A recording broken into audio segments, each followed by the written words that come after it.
छठी कक्षा 10वीं ब की छात्रा केंद्रीय विद्यालय रायगढ़ से।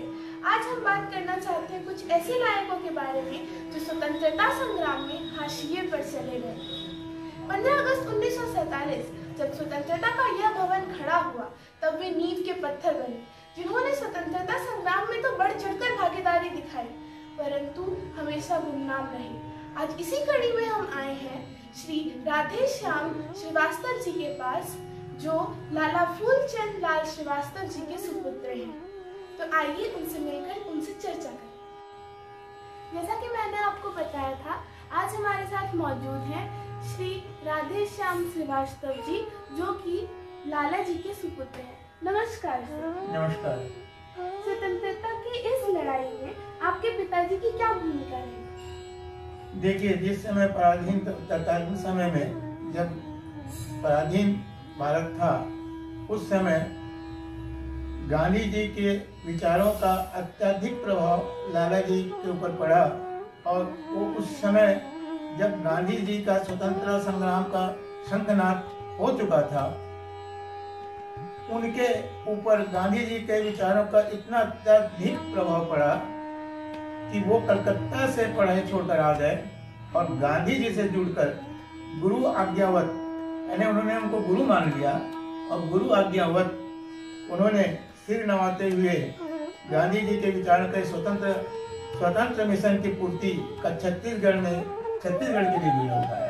जैसा कि आपने अभी बताया कि उनके प्रेरणा स्रोत गांधी जी थे, उन्हें गांधी जी से यह प्रेरणा कैसे मिली? उनको गांधी जी से प्रेरणा जिस प्रकार से सम्माननीय लोकमान्य बाल गंगाधर तिलक जी उस समय गणेश उत्सव का आयोजन किया करते थे और अपनी छोटी उसी को आधार मानकर अपनी छोटी भाषाओं में छत्तीसगढ़ की रचना करके उन्होंने स्वतंत्र आंदोलन का शंखनाद करने की कोशिश की थी। आपके अनुसार उन्होंने यह लड़ाई कला और संस्कृति के माध्यम से लड़ी, तो रायगढ़ की कला और संस्कृति ने इस लड़ाई में उनकी कैसी सहायता? छत्तीसगढ़ के माटी के सपूत लाला फूलचंद लाल श्रीवास्तव, जिन्होंने अपना सर्वस्व जीवन भारतवर्ष की आजादी एवं छत्तीसगढ़ के ग्रामीण जीवन को उत्थान के लिए समर्पित किया था, उस समय किसी भी कल्पना छत्तीसगढ़ के राज्य की माटी के लगाव के लिए नहीं थी और न प्रेम करने वाले थे। राष्ट्रीय प्रगति आजादी के लिए अपनी लोक कला के माध्यम से ग्रामीण उत्थान के जरिए छत्तीसगढ़ की अस्मिता को पहचानने के लिए समर्पण भाव से लोगों का आत्मावलोकन करने हेतु उन्हें जागृत करने का प्रयास किया, जो अपने आप में अद्वितीय रहा है। लाला जी छत्तीसगढ़ी गीतों के माध्यम से अपने देशवासियों में स्वतंत्रता प्राप्ति की अलख जगाते थे, अंग्रेजों को सचेत रहने का आह्वान करते थे। वे सच्चे देशभक्त प्रेमी थे। अद्भुत व्यक्तित्व की कला गीतों के माध्यम से उनके संगीत और गीतों में झलकती थी। लाला जी ने वास्तव में स्वतंत्रता के लिए काफी कार्य किए।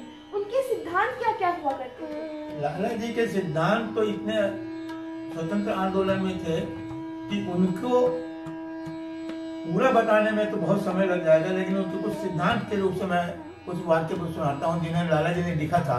और वो था कि भारतीय संस्कृति को नष्ट करने की जो परंपरा थी संस्कृतों की, उस पर उन्होंने करारा व्यंग लिखते हुए कविता अपनी खुद लिखी थी। उस समय प्रिंटिंग प्रेस नहीं हुआ करते थे, बड़े मुश्किल से छपते थे।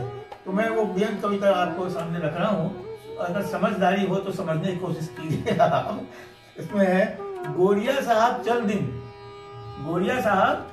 दिन तो करिया साहब आई, सूट बूट नकटाई जुन्ना फैशन ला चमकाई, सूट बूट नकटाई जुन्ना फैशन ला चमकाई और डॉक्यूमेंट मंडलम में बना के 22 को दिखाई।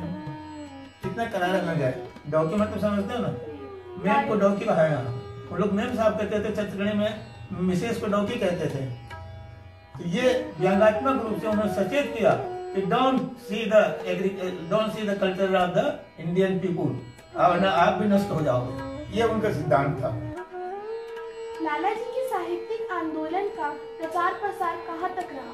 लाला जी के साहित्यिक आंदोलन का छत्तीसगढ़ के वर्तमान समय में जितने भी ग्रामीण क्षेत्र हैं, 702 ग्राम पंचायत वर्तमान में है, उन सभी गाँव में लाला जी को जानते हैं। आज भी कोई भी अगर लाला जी नाम ले ग्रामीण क्षेत्र में जाएगा तो उनके ग्रामीण क्षेत्र के जीवन से संबंधित सब बातों का असर उनके ऊपर में स्वतंत्र संग्राम का असर है। तो गांव-गांव तक के तो प्रचार प्रसार चलता रहा और यहाँ तक के ये भाग्य समझते हैं हम अपने इस जिले का कि उस समय अखिल भारतीय आयुर्वेदिक विज्ञान संस्थान दिल्ली में अध्ययनरत रायगढ़ के डॉक्टर प्रकाश चौबे लुलुम्बर विश्वविद्यालय मॉस्को को डॉक्टरेट कर रहे थे। वहां उन्होंने चौबे जी ने लाला जी के छत्तीसगढ़ी के रंगारंग कार्यक्रमों को भारत के अलग जगाया और वहाँ जो कि बहुत प्रभावशाली रहा। ये पहला अवसर था जबकि विदेश में लाला जी के गीतों की वहाँ पर उन्होंने अलग जगाई थी स्वतंत्रता संग्राम के समय। रायगढ़ के वरिष्ठ पत्रकार दादा वारण बनर्जी जी जो आज अपने लाला फुलचंद श्रीवास्तव के यादों को समेटते हुए अपनी व्यक्ति इस प्रकार किया है। लाला जी बचपन के साथी थे, जीवन पर्यंत तक भारत की आजादी संगीत साधना में रत रहे।